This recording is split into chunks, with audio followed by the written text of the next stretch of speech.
If your blood runs orange and blue, this is the pod for you. You're listening to Orange and Blue Bloods, hosted by EJ Stewart and Tommy Beer. Let's get to it, New York. The Chris Paul watch. And I think it's fair to call it the Chris Paul watch because of what we heard from Adrian Wojnarowski. So speaking on NBA Countdown on Friday, Adrian Wojnarowski, ESPN Insider, listed the Knicks as one of the teams who would be a contender to land Chris Paul if he hits free agency. Here's what Woj had to say. There are teams that would like to see if they could stack up enough contracts to take on his $30 million for this season and keep him, perhaps even flip him at the trade deadline. There are other teams who would trade for him and treat it like a salary cap savings. They would not guarantee his contract before that June 28th deadline, and then he would become a free agent. And Greeny, if Chris Paul is out there as a free agent this summer, look at the two teams in LA, the Clippers and Lakers, the Knicks in New York, the Golden State Warriors. Those would all be potential destinations for Chris Paul, who would then sign a deal at a much lower number than the $30 million he's guaranteed in Phoenix if he stays there past that June 28th deadline. So there you have it. Knicks, along with the Lakers, Clippers, and Warriors as one of the teams that would be a team to watch if Chris Paul indeed becomes a free agent. Now, the Suns are reportedly considering releasing Chris Paul by Chris Haynes' report. They've already decided to release Chris Paul. Again, still confusion as to what exactly is going on in Phoenix with that. But they're considering releasing him before the June 28th deadline. That's when his $30 million salary for next season becomes fully guaranteed. The Suns could save up to $27 million this season by cutting and stretching the rest of his contract over 5 years. It could save $15 million by just cutting him just this season and just paying the rest of the $15 million. So we talked about this last week. We talked about how this could work, and I made the case that I could see why the Knicks would want to do this, and I don't understand it. Are you surprised at this point to not hear Woj suggesting that the Knicks are a contender indeed for Chris Paul, and do you buy it? I'm not shocked because, again, as we noted on the previous podcast, there's a very strong relationship between Chris Paul and Leon Rose, and obviously CAA. So even if the Knicks weren't overly enthused about it or seriously considering it, just knowing that they're in the mix, that they're competing, helps drive up the price a little bit, generate the buzz. And, not that Chris Paul needs it. If Chris Paul becomes a free agent, plenty of teams in the NBA are going to be, searching for his services. But I will say, I think there's a greater likelihood. I thought there was very little likelihood last week. I think there's a little greater likelihood now, seeing the reports that he's willing to consider the taxpayers mid-level exception from teams like the Lakers or the Clippers or the Warriors, whoever that case might be. If he's not going to accept a big deal, because there are teams that would pay him, $20 million a year, for a couple seasons, maybe he's not going to get $100 million contract. But if he's willing to accept one of those, a mid-level exception for a year and kind of go year by year basis, etc., which is not outside the realm of possibility. Remember, this is a guy who's banked over $350 million in salary. He's been in the league for a long time now, 18-year career. That's not counting the he's State Farm money he's got, because we see him every time out in the NBA Finals. Exactly, and that's just the money. Wearing those baggy shorts, and Jalen Rose shouting them out, saying, "I love those shorts." That's just the money Chris Paul has made in the NBA, not the money Cliff Paul has brought in. Exactly. Via State Farm. So yes. So listen, if he's willing to accept a reduced salary at this stage of his career, which isn't crazy, then I think the Knicks are in the mix. So do I think they're a favorite? Probably not. Again, I would assume he'd prefer an opportunity to start at point guard for the Lakers alongside LeBron James and Anthony Davis and et cetera. I would assume he'd prefer an opportunity to start for the Clippers if he feels Kawhi is healthy and Paul George, et cetera. We'll see how he kind of feels about the Warriors. Of those opportunities, I would again, I'm just me assuming that coming off the bench behind Jalen Brunson wouldn't be at the top of his wish list. But again, there are other factors that go in there. Maybe he's always wanted to play in New York. Maybe his family wants to spend a year in Manhattan. Playing, being a backup is far less wear and tear on his body. Not only does that benefit the Knicks because him and Brunson they could each reduce each other's workloads. But maybe that's something that he appeals. Maybe he wants to play 4 more seasons, and he feels like the best way to do that is to start playing, 18 minutes, 20 minutes a night off the bench. If Brunson goes down for 2 weeks, can he play 37 minutes a night? Of course he can. And he could average 10 assists per game during that stretch. Does he feel that he can play alongside Brunson for the final 5 minutes of the game? A lot of interesting aspects there.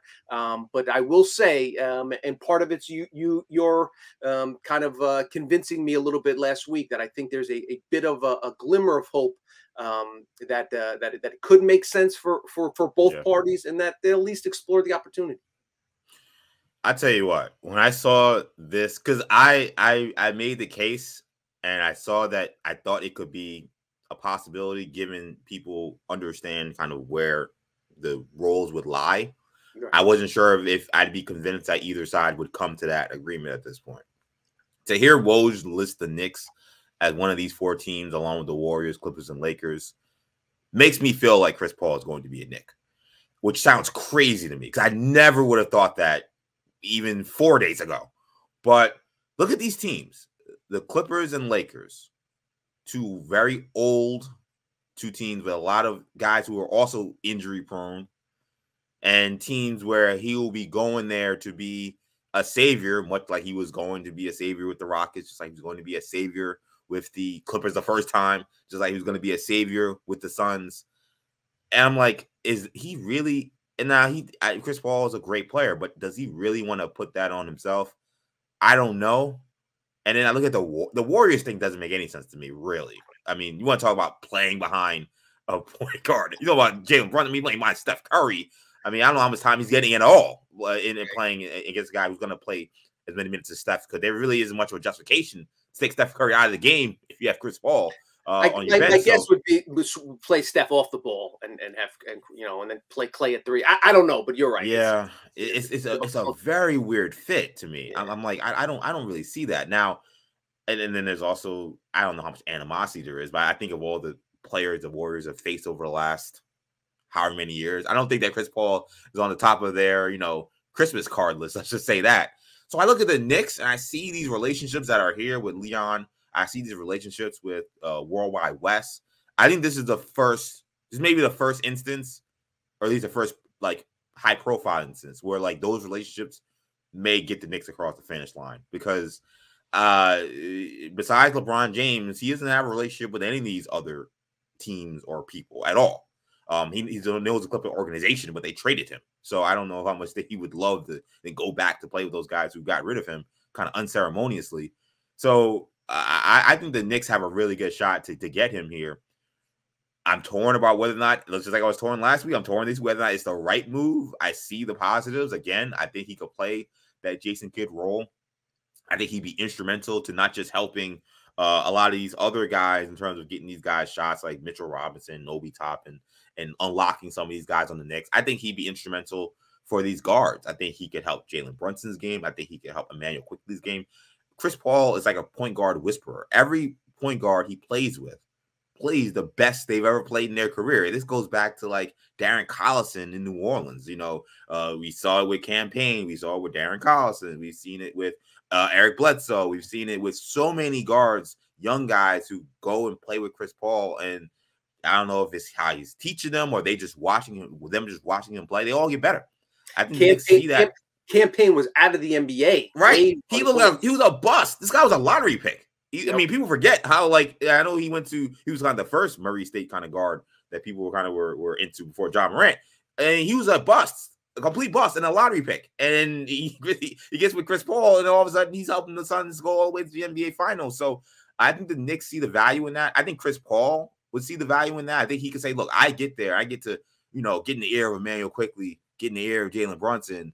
All of a sudden, Mitchell Robinson may not be barking so much about not getting the ball if I'm there, because I'm a pass-first guard, unlike the guys the Knicks have right now. The fit is there. The question is the money. But once I saw Woj say he's willing to take way less than the $30 million, that was the sign out there to these people who think, oh, we're gonna pay him $25 million, $20 million. If he's taking the mid-level exception, I think the Knicks have a really good shot here. Now, again, Can he stay healthy? I have no confidence that he can stay healthy. Because I think the problem with Chris Paul is, I think, because the Suns tried to keep him healthy this year, I think the problem is his body is so old that like the intensity of playoff basketball is different than like regular season basketball. So like if you're not playing with that kind of ferocity for long enough stretches in the season, I think trying to then turn it on in the playoffs gets you hurt. That's why I think he got hurt this year. So the Knicks will have to find some other way to get him healthy beyond just resting him. They gotta have to find something else. I don't know what it is. Maybe it's less minutes. I don't know. But that would be the major concern, because if he's not available for the playoffs, then what good is this? But if he's talking about just taking a mid-level exception, I don't know what really the harm is in terms of a risk factor. I don't think there is.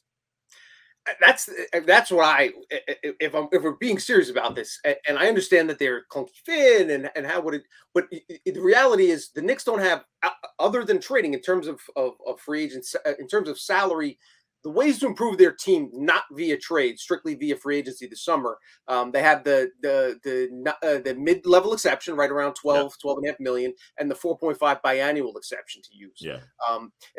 So the players they'd be considering, Torrey Craig, like Dante DiVincenzo. Yeah. As you mentioned, but he probably might be priced out of that price range. Right. Alex Burks is somebody that they could bring back but now it sounds like the Pistons are going to exercise this option. I say that to say it's not as though they're passing up other great players. Right. In other words, exactly. the opportunity cost is limited. So if you can get a player like Chris Paul at a fraction of your total salary cap, I think it greatly improves your team. Again, as Woj mentioned, maybe keep him for half a season and trade him to another team.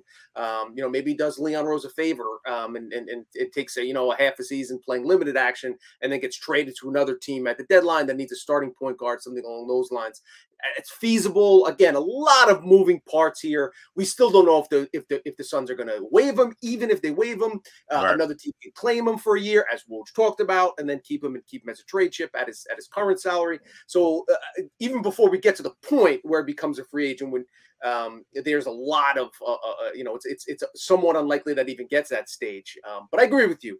The arrow was slowly creeping towards the Knicks being towards us seriously considering whether this is feasible, whether it's possible, and then at that point whether it's beneficial. But yeah, my point being that it's hard to argue against it vociferously because it costs so little. Yeah, that's the thing, because the whole the big issue I would have had, and that's why I brought the Jason Kidd example, would have been trading assets away. I mean, there was that report that the Suns love Emmanuel Quickley. I'm like, that talk should end right there. There's no conversation regarding trading Emmanuel Quickley for Chris Paul. But Jason Kidd signed for, at that time, was the veterans minimum, I believe, to come to the Knicks at that point. And that's why they just added him to the team. They already had a point guard in Raymond Felton. Again, it was a very similar situation, and it worked out great. He just didn't play well in the playoffs. Right. So, and to me, also the reason why I really, again, the more I think about it, the more I see basketball-wise, I see a fit, is the Knicks, I thought in this postseason, were lacking some veteran leadership. Like I felt like when they beat up the Cavs in a team where both teams didn't have really veteran leadership. Yep. But like when they got to the Heat, it felt like there was some veteran savvy that was needed to close some of these games. Game 1, I think about. Game 6, those are the two games I think about where I'm like, or even game 4, I think too, you could say. 3 games the Knicks could have won, and that shifts the entire series. Where you're like, just a veteran out there who knows, okay, don't get that charge or make that rotation, or he can get that steal or doesn't make that turnover. Like they had a guy like that series just could flip one way or the other. And they were missing that guy. I didn't know if the Knicks would have an option to get a guy like that. It didn't seem like that was possible. But like thinking about Chris Paul and how he would be playing in those games against the Miami Heat, like I could see him making those kind of plays. I can see him being the difference in those games. So I saw that during those playoff games. Like, man, I really wish they had a guy. I don't know who that would be. Like, again, watching Kyle Lowry just like charge his way into like the Knicks, screwing up these final games or making these deflections on RJ Barrett drives. And I'm just like, man, like Knicks don't have anybody like that. So seeing that, and then seeing, I know Chris Paul, he's one of the smartest basketball minds playing right now. I know he watched that series and said, I could have been a difference there. So again, you know, how much of it is different on the Clippers? I mean, he's got to be like Chris Paul, like he's got to be Clippers Chris Paul in order to be a difference on the Clippers to me. Like they're a team that needs like a true point guard. That's why Russell Westbrook was so valuable to them, because even though he's the diminished player, he was able to play 35 minutes, 40 minutes, and like he's almost like a pitcher who like was giving them innings. Like it wasn't the most perfect inning. Sometimes they were terrible games sort of shooting he was playing, but he was playing 40 minutes and playing pretty hard and making plays. So it helped. Can Chris Paul give them that? Like, I don't think he's giving them that.